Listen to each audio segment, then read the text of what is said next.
What's going on, guys? Kami here, and we're doing another Kami coach video for a longtime sub of mine, Niraada. He's gonna be playing Inara on Frog Isle, and he's gonna be doing a different build that I'm sure a lot of people probably aren't familiar with. I guess people are familiar with the fact that it exists, but people don't really play it. I think this is a really good legendary to run on Frog Isle. Remember, if you guys are interested in doing these videos, the only requirement is you either have to be a sub of mine on Twitch or part of my Patreon group. And honestly, not really getting that many requests, so I'm gonna open it up to the public. If you guys want to get your videos reviewed, post it on YouTube, post down in the comment section saying what champion you want and maybe why I should decide to do your video over anyone else's. I'll choose one lucky random winner and I'll get in touch with you and we'll work together so we can get a video uploaded and I can take a look at it. Enough of that, let's get on to the Inara match. And he's running Tremors, reduce the cooldown of impasse by 80% as long as it's not destroyed. Now you can cancel it early and you also get the cooldown reduction, which is pretty nutty. If we look here at the loadout, we still have the reduced cooldown of Earthen Guard by 2 seconds, whereas Mouse Cursor is currently over. You're still healing during Earthen Guard. I think those are very good. Remember, you have the plus healing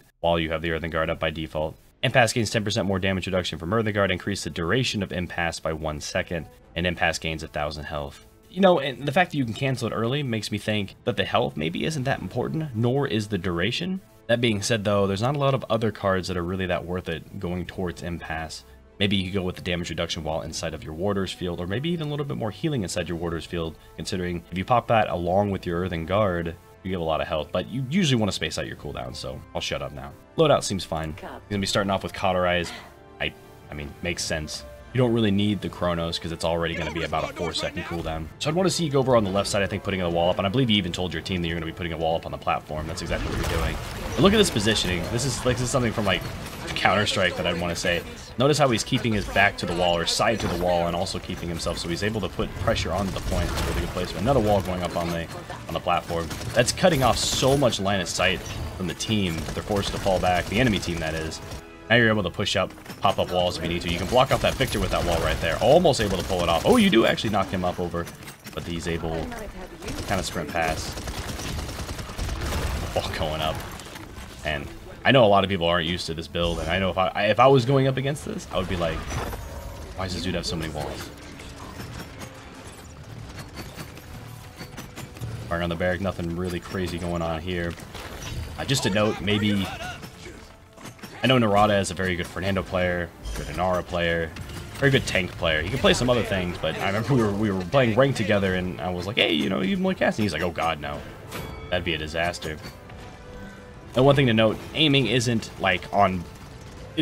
amazing, but no one's aim is really that amazing. I, of course, can improve my aiming. I don't want to harp on it too much, but it looks like your sensitivity might be a little high. Of course, if you have the ability and you have enough space over on your mouse pad, maybe lower the sensitivity just a little bit, but your decision making is very good. Now notice the payload getting crashed into the wall and only a 4-second cooldown, and now the wall is back up. Great wall there trying to save your Genos. Trying to save your Genos, but he wasn't able to get out enough. It was on his fault that he overextended a little bit, but the payload keeps moving along. 1 minute and 45 seconds left, and it's still already on the home stretch. Your wall available. I would like to see maybe a wall blocking off that Makoa, give it a few more inches, and that's exactly what you do. And some people might question, like, hey, why'd you put the wall there? You know, it just got crashed right away, but it gave it a few extra inches, and you can just keep doing it every 4 seconds. It's so strong. And the more and more I watch this video, the more and more I'm like, man, people really need to give these different legendaries a try, especially this one. 4-second cooldown, and you can cancel it whenever you think it's gonna actually get blown up, and not a lot of people buy Bulldozer. And even when you do buy Bulldozer, that health is so strong, and that extra 1,000 health, amazing. Makoa ult coming out. I would have liked to maybe see that ult. It looks like he was getting a little bit aggressive on that Buck or Barrack in the back. Maybe waiting for the ult to come in, or the ulted Makoa to come in a little bit deeper to help out. Getting a little bit more damage on there. That wall to the left side of the payload, a bit off, but of course I could just be misclicked. Oh, hey, great positioning by you for that Victor ult and allowing your team to jump on him. Red Rover, Red Rover. Well, that dude is dead. Wall back available. That healing self-sustaining coming in from the Genos plus your right click is really keeping you alive. You were about 900 health, now you're at full life. Again, a wall up in the front, just giving yourself a little bit of room. But hey, the wall saved. Next, you'll help you out with that Saris, but you're going to need to fall back here just a little bit. You get healed up. Don't see a lot of your team. Well, there they are. Fine. Good out of combat regen there. Your team's doing fine right now. You've got a double tank, you've got a barrack. That works. Maybe pop a slow right there to make sure that that Makoa wouldn't really be able to jump around. Or right here. The wall, of course, being amazing. That's 4 of them down. Jorgos isn't going to be able to get in. And the spray to finish it off. More Cauterize? Noise. Now what else are you going to pick?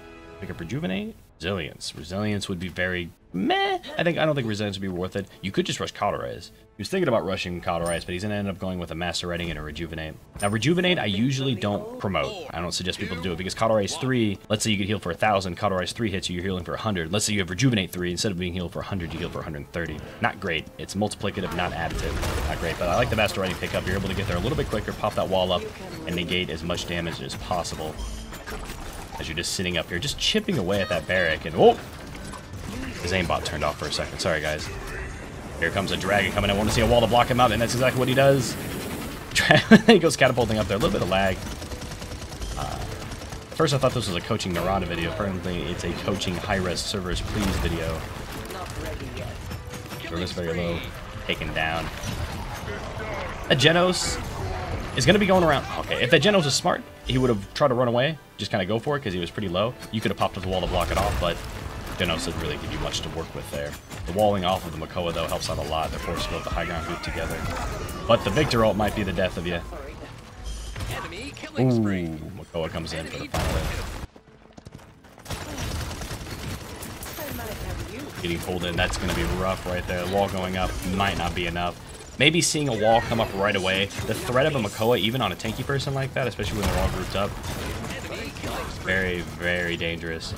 Overall, though, some good gameplay so far, and these comments that I'm saying I have to be pretty nitpicky about. Again, I don't want to stress on the whole aiming part, but if you notice him trying to track those small moves, great ultimate right here. That's a triple ult. Barrack very low, Makoa very low. Ooh, but here comes the Makoa. Maybe choosing to fire at the Makoa first, other than the Barrack. They were both very low, but the Makoa has an ability to get out of it. Once he gets out of it, to almost go back to full health. Well, I mean, pretty much go back to full health. Not ready yet. Maybe targeting the Makoa to make sure that he goes down during the stun would have been better. If you notice, he only has like 50 ping. Rough. But what I was saying earlier is him trying to track that Victor, very small movements, he just wasn't able to track that well. It's because the sensitivity is a little bit too high. Overall, he's doing fine. I feel like his damage is still going to be up there at the end, but these minute judgment, or these minute changes he's trying to make with his crosshairs is turning out to be kind of hard. Good wall there to block off that Jorgos. Jorgos completely overextended and punished for it. Saris gets away with 1 life. We want to push up. Look for that Saris if you can. I think she'll probably go over on the right side. And she is. So you see those balls coming out. You want to immediately turn over there and start looking for her. Because you know that she was low. I don't know why she was shooting. She could have easily hidden. Not ready yet. With the wall coming up to avoid that Makoa hook. Woo-wee. That was a close one. Do a little take back to make sure that no one's ninjing up behind. I like that. 15 seconds remaining. You never know. Sometimes it's hard to notice if that payload's taking away at that bar at the top. 10, 9, 8, 7, 6, 5, 4. I'm okay with that wall. That Buck can leap past it if he needs to. That's exactly what he does. Gets right around the other corner. And it still blocks off the Sarah, so she can't come ghost walking in or astro, whatever the hell it's called, to extend the payload. Looks like he's going to be picking up on the Master Writing. I don't know if it's really needed. If you were to hold tab, he does. If you notice, nobody on the other side on the enemy team is picking up Master Writing. You want to always stay 1 up ahead on Master Writing on people. I definitely don't want to see Master Writing 3, but Master Writing 2 is going to guarantee that he's able to get to the corner and pop up the wall before anyone gets any damage in. Just immediately wall. Oh, he actually was going a little bit farther. I see what he was going for here. So that extra Master Writing was going to allow him to wall off the whole corner. But what happened there was he got a little bit greedy. I think the wall going there just a little bit early would help out his team to do it. But if you notice, a lot of people aren't really taking advantage. No one's even in the position to help out with the wall. They're just all kind of flanking, and well, they're all kind of falling at the same time. Not saying flanking is bad, but Jorgos is very low in the back when you go for that. But take advantage of the fact that your Inara is literally going for a certain build. He has an ultimate available, but not going to use it. He probably would have died mid-ult anyway. Ooh, going for the old little flanky poo, huh? Blocking off the Makoa with the Saris. Lost track of the Saris, but found him. You can live. You are not welcome here.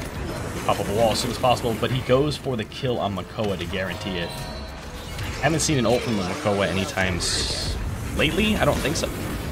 So, kind of trading off the maybe going to survive if you pop up a wall from the Dragon ult, other than allowing the Makoa to get out and actually pop out the ult. I like that choice, actually. The wall. Maybe popping these walls up a little bit sooner. Blocking them off is nice, but at the same time, it's still two tanks and turrets pounding away at you. It does work out very well.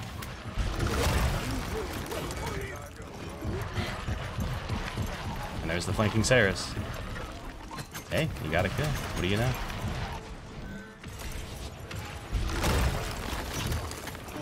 I think that Saris got blocked off by that, didn't she? Yeah, she did.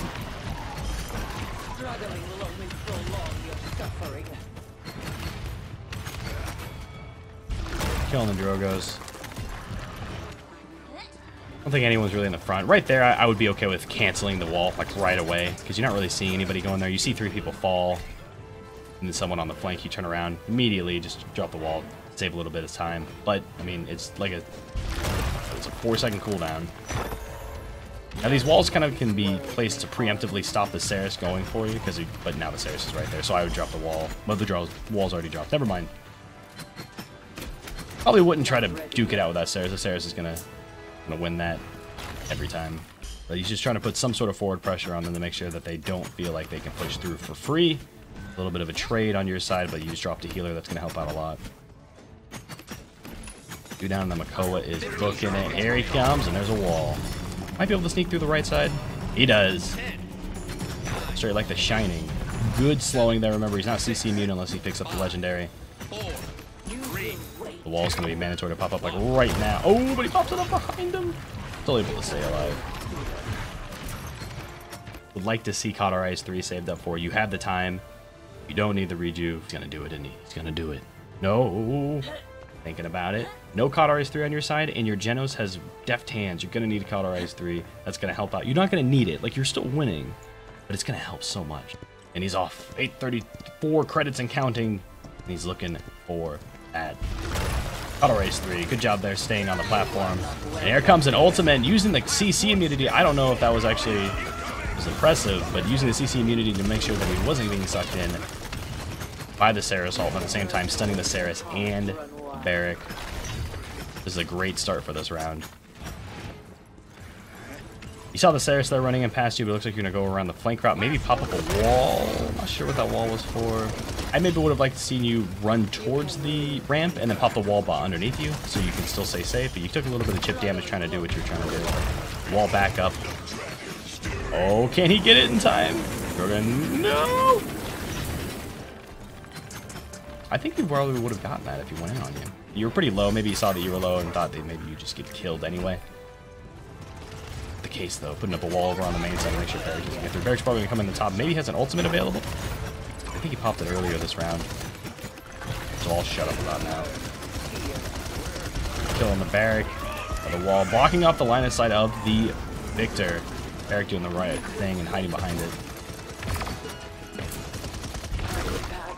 I maybe would have considered trying to pop myself up on that, but the Buck needs to make sure that he stays safe. I think you would have been okay to hide up on there and behind the wall to keep yourself kind of at the line of sight of some things, even though they're pretty much all on point. It was only at, like, what, 70% when you jumped on? Around there, 70, 75%? Not really needed. I would try to run away right now. Get away from that Mako. You have an ultimate available. Your survivability is much more important than a lot of people right now because you have a good chance to ult, and here it comes! Finish off that Saris. Barrack ult is up on your team. That's going to guarantee you the victory. That's not a victor. Or outside the ground. I'd say you did very well. Walls were on point for the most part. Maybe a few missed walls here and there, and a little bit of some buggy walls next to the payload. I hate how it interacts with the payload. But not much more that I would really suggest. Work on your aiming, just like always with everybody, even me. Maybe dropping your wall a little bit early when you don't need it, just to save yourself 1 or 2 seconds on that cooldown. Although sometimes it's good to keep it up to cover your flanks. Maybe could have saved you a little bit more of the payload pushing on that final stretch. during round 1. If anything, I hope this was an eye-opener to some people, showing what Inara can pull off on this match. I think the Niraada did a good amount of carrying while not being the general type of carrying where he just fragged out. But his positioning and his walls gave them a lot of headway while pushing the payload, not an extra wall to hide behind that usually is a completely open platform while trying to capture the point. Remember, if you guys are interested in submitting your own videos for coaching, feel free to toss me a message if you're a sub or a Patreon. I'll help you out in getting the video uploaded and transferred to me. Or if you know what you're doing, just send me the video. And if you're not a Patreon or a sub, that's fine. Just post down in the comment section on the champion you will be playing and a little description, just a sentence or two, on why you think I should choose you over everyone else. I'll message you when I decide here in about a week or two. But thank you so much for watching, guys, and I will see you next time.